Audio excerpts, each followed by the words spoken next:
personal one with God that will only happen when we gather. For instance, you can't, no matter how anointed you are, you can't excommunicate somebody personally. It's not possible. You can't just say, I'm the apostle, I excommunicate. No. Paul said, I have judged when you are gathered, and my spirit with you. So the judgment I, as the apostle, has meted out, will be executed when you are gathered.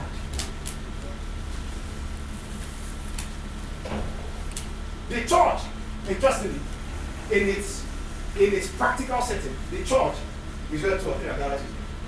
The church is not just you. Do you notice that? Yes, sir. The gathering.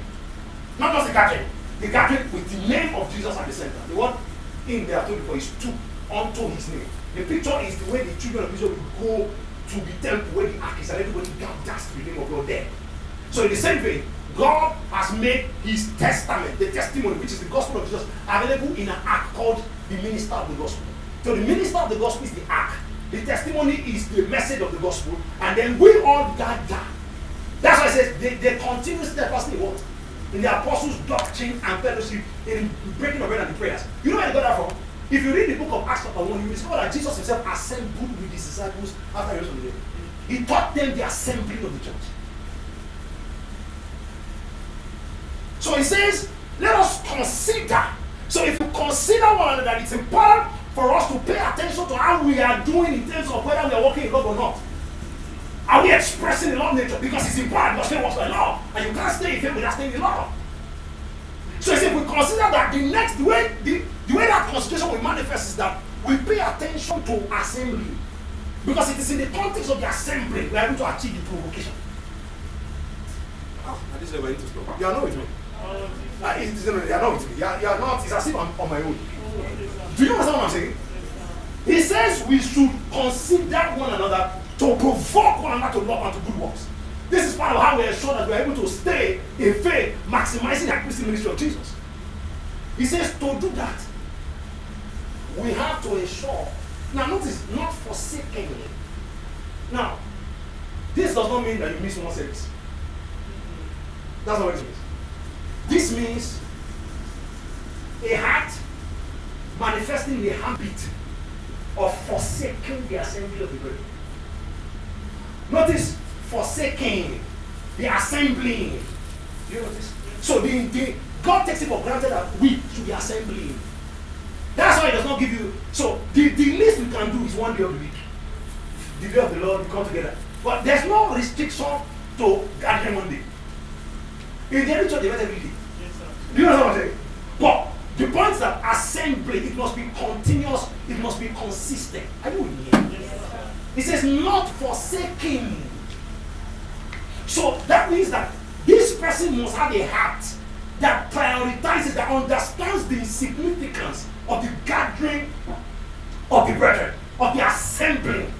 That when we assemble to his name, he is there in the midst, and he can begin to allocate portions. He can begin to do a work that he cannot do in our private context. And that work is important to keep us in faith to the end. So there are things Jesus must do in your life personally. There are things he must do in our lives corporately if we inherit God.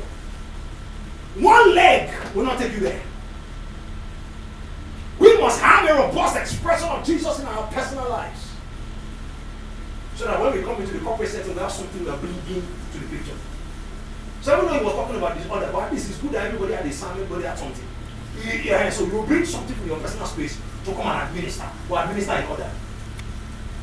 When we come into the corporate space, there are now things the Lord can open up and do in the corporate space.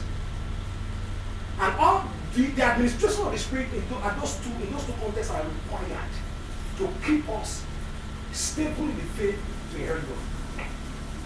I can't count the number of times I'm just, it's just like, I said, once I enter JFC because I'm sure.